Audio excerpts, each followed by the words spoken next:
This past Saturday night at WWE Elimination Chamber, we witnessed, I don't even know how to describe it, one of the most incredible, historic moments in WWE history. Like, this moment that we saw at the end of the show will go down as a generational moment that people will talk about for decades to come. I'm certain of that. It is going to be one of the most influential sort of game-shifting, industry-shifting moments in professional wrestling history. Of course, we're talking about the John Cena heel turn. If you told me in the year of 2025 would we get a John Cena heel turn, I would call you crazy. But it is here, and to be honest, it is absolutely beautiful. It was done to absolute perfection. So let's start by talking about the turn itself and how it came around. Obviously, Cena was in the Elimination Chamber match in the final two with CM Punk. Punk looked like he was sort of gaining the upper hand. He was up against the ropes when Seth Rollins, who had already been eliminated, hit a stomp on Punk, who was sort of draped over the ropes, hit a stomp on Punk onto the sort of steel, the mats outside the ring. Cena then, and this was the very first sign, not very first sign because we had the press conference as well after Royal Rumble, that was the first sign of a sort of heelish tinge to Cena. But this was the sort of first sign at the Elimination Chamber pay-per-view that there was a little edge to Cena that we hadn't seen before. As soon as Rollins hit that stomp on CM Punk, there was no sort of hesitation from Cena. There was no sort of, oh, you know, this isn't the right way to win. He grabbed CM Punk straight away, grabbed into the middle of the ring and locked on like an actual good looking SDF. Normally when he just sort of has the arms like that over the face of the person, it doesn't really look too good. But he basically had him in sort of like a back mounted rear naked choke while also having the leg hooked sort of STF style. So it was a like devastating STF submission that he put him into. And then of course CM Punk passed out, and that meant John Cena won the Elimination Chamber and would go on to the main event of WrestleMania 41 against Cody Rhodes for the undisputed WWE Championship. So there was a little seed of, you know, maybe Cena is going to have to go to different levels at this stage of his career to get his hands on that 17th championship. We then fast forward 5-10 minutes. Cody Rhodes has now come out. The Rock has come out for the Cody selling his soul segment. Cody basically tells The Rock no. He actually tells him to go f himself, which was beautiful. I love that Netflix didn't bleep it, because I was literally like, wow, that is a beautiful moment that just adds an extra little bit of edge to this whole segment. Side note, a little something that didn't add a little bit of extra edge to this segment was Travis Scott. Why was he possibly there? He's actually like ruined some of the most iconic shots in wrestling history, or what will be some of the most iconic shots in wrestling history, purely from just his presence in the ring. But if it had just been Rock, Cody and Cena, it was already like amazing and looked perfect, but it just would have been so much better if Travis Scott wasn't there. We'll look back in 10 years and be like, why was Travis Scott in the ring for this moment? But nonetheless, so yeah, we had Cody telling The Rock to go himself, and then we had Cody and Cena embrace in a hug. Cena, while he's sort of hugging Cody, so he's looking over Cody's shoulder at The Rock in the corner, John's face changes. He just gets this sort of stoic blank look. It's almost like, I don't know, it's like he's been reset to like a factory default setting, and he's just like, there's nothing there anymore. The Rock does the little thing, the like neck cut thing, and Cena kicks Cody in the plums, and yeah, he then just viciously beats him down. He punches him with Cody's watch. He hits him with the title. Travis Scott slaps the absolute life out of Cody Rhodes, which I'm sure Cody was actually livid about, because I would be as well. And yeah, The Rock whipped him countless times with the sort of weight belt he had that said Cody Soul on it. He smeared Cody's blood over the weight belt.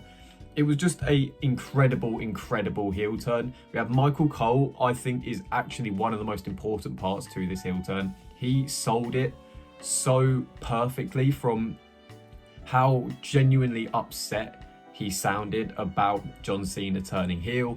He even swore on commentary, which for Michael Cole is a fairly rare thing unless it's like a massive moment. So round of applause for Michael Cole, because he was really important to this segment, and I really enjoyed his inclusion into it all.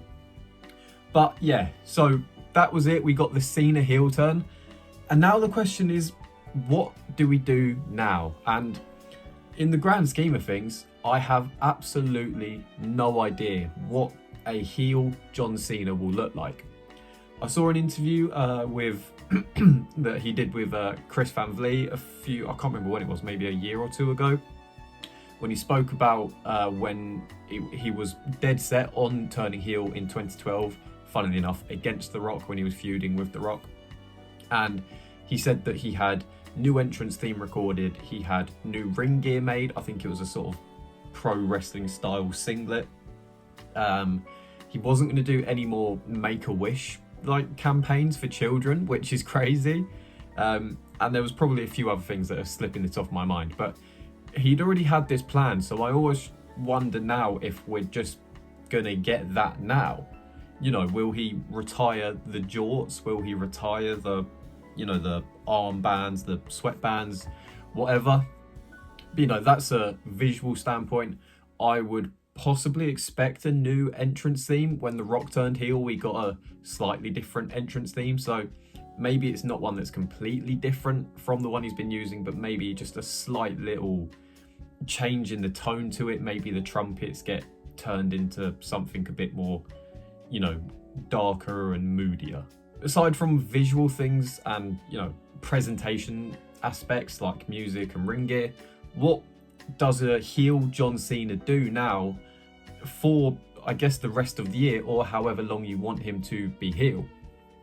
Now, I think that no matter how long Cena is heel for, whether he sort of turns back again at SummerSlam or if he's just heel for this entire year, I don't think it really matters. And I think you can do it either way, because ultimately when we get to December in his final ever match, when the bell rings for the final time and it's all said and done, whether he's, I presume he'll be laying flat in the ring, because normally people lose on their way out. That's the traditional way of doing things. He's going to be cheered and applauded to high heaven, no matter whether he was a heel or a face going into that program. So ultimately it doesn't matter because he'll get cheered at the end, and that's, it's his retirement. He'll go out as John Cena, the man that we have loved for the last 20 plus years in the WWE. So that doesn't really matter, but what will he do? First of all, win a 17th World Championship. I think I feel like we expected him to do that anyway, but I'd say that's almost dead certain. Will it be at WrestleMania? I would assume so, yes. What that match looks like at WrestleMania, obviously it's against Cody Rhodes, we know that for sure, but you obviously now have the likelihood of interference with The Rock, and then if you're talking about The Rock, you have to talk about people like Roman Reigns. If we're talking about Cody Rhodes at WrestleMania, you have to talk about people like Seth Rollins. There's just so many elements at play now, and the worry in my head, I don't know if it's a worry or not, is that we sort of replicate last year's WrestleMania main event with just sort of all this interference from so many people. But I don't feel like it would work as well this year. I almost think that if we just get a sort of, I don't know, like a no holds barred sort of match, and just have like Cena showing all of these proper heel tropes. And don't forget, Cena's just turned heel, but for the last few months we've been telling the story of Cody sort of slowly not losing his mind, but he's sort of been wearing thin a little bit. Everything's sort of been getting on top of him with the whole Kevin Owens stuff and the the weight of being the undisputed WWE champion sort of slowly weighing down on him and taking its toll. So for someone who never turned heel, I think we have, in the sense of John Cena, of course, I think we have a really, really interesting storyline at hand of, could Cena basically get Cody to turn heel? And I know that you can't turn all of your major babyface stars heel, but I'm almost imagining like a sort of the embrace the hate storyline that Cena had with Kane. What if Cena and Rock are just constantly sort of chipping away at Cody, trying to wear him down, and eventually he has no choice but to sort of give in to all these things? With Cena as the champion, Cody is just getting battered by, you know, Rock and Cena every single week, and he's got like nothing left. He's not got many friends left at this point. He's got Randy Orton, he's got Seth Rollins, and sort of Roman, I guess, if you want to say that they're friends at this point. So there's not many allies that he has to call upon. So what if everything just chips away at him, and the story can be Cena and Rock just chipping away at Cody and trying to get him to turn heel? You know, that's just something that's come off the top of my head. I have literally no notes for this video. I'm just talking because it's such a, you know, my jaw literally dropped as I was watching Elimination Chamber. It's just an incredible moment, and I'm just spinning in circles talking about it because my head is just flying with so many different scenarios and little things that can play out. You know, now that I've mentioned Randy Orton being one of Cody's main allies, I'm sure at some point we get an Orton Cena match, because you know, they are almost like wrestling soulmates alongside Cena and Punk.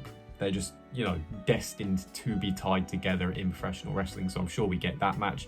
And the fact that Cody and Randy have a lot of history, maybe Randy is the one sort of trying to keep a hold of Cody and keep him on a straight path and everything like that. Ultimately, I think of course it matters what happens now, but this is now just a chance for Cena to basically just do things that he's never been able to do, and that makes everything so much more interesting. And, you know, we were all excited for Cena's final year, but if he's not going to be here full time because he's doing, you know, he's still doing movies and whatnot, then everything that exists about John Cena, the character, a lot of it are heel characteristics, and they have been for the last 10-15 years. You know, he's always done very heelish things, but it's just never been branded as heel for some reason. Like, you know, having a title match against Rey Mysterio for his brandly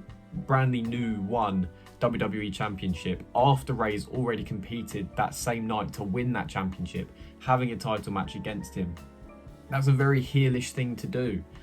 There's been so many things. Taking Zack Ryder's girlfriend back in 2011 or so, you know, when he was kissing Eve Torres. He's done so many heelish things, and I think now is a chance to not alter his character entirely, because Cena's not going to be this, you know, moustache twirling, you know, snidey heel. He's always been robotic, so it's now almost like The Rock's got control of this mechanism that is John Cena, and he's reset him to factory settings, and he's now controlling him how he wants to be controlled. And I don't know, I'm just excited, man. I'm just so excited. I was trying to compare this to someone who doesn't watch wrestling too much, and I said it's almost like the equivalent of Captain America kicking Iron Man in the bollocks and then sort of siding with Thanos. That's the level of like insanity that we're talking about here. But it's just amazing. The heel turn was done to perfection. There's so many things that could happen, and I'm just excited. I'm not even going to try and speculate too much about what should happen. I did fancy book Cena's retirement year last year. That's now blown out of the water because he's gone heel now, so, you know. But I did have him winning the championship at WrestleMania, so I guess there's some similar paths we can go down. We can still have some of the same matches, who knows. But yeah, I'm just excited. It's going to be amazing.